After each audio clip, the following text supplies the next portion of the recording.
විවිධ ප්‍රශ්න හමුවේ රූපිකා විසින් රොෂාන්ට උදව් උපකාරද කරන්නට වූ අතර එම උදව් නිසාම රොෂාන්ගේ සිතෙහිද රූපිකා ගැන යම් පැහැදීමක් ඇතිව තිබූ අතර එම පැහැදීම වෙනත් අතකට පෙරලෙන්නටද වැඩි කාලයක් ගත වුණේ නැහැ.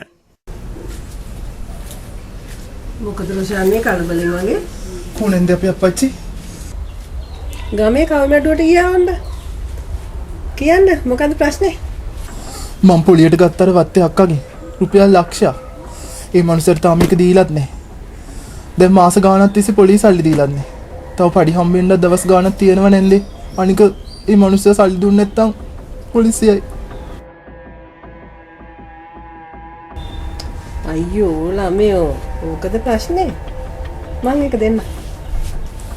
අනේ ඔය ඇත්තමද නැන්දේ? අනේ රොෂාන් ඌව මොනවාද කොල්ලෝ? මං ඔයාට ඒ උදව්ව කරොත් ඔයා මට මොනවද දෙන්නේ? මං ඉතින් හෙන්දද කියලා මොනවද දෙන්නද? අප්පෝ තාම පොඩි එකෙන්නේ. කිසි දෙයක් තේරෙන්නේ නැහැ.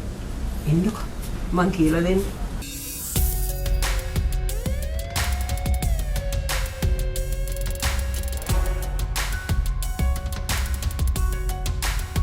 එන්න ළමයෝ එන්න.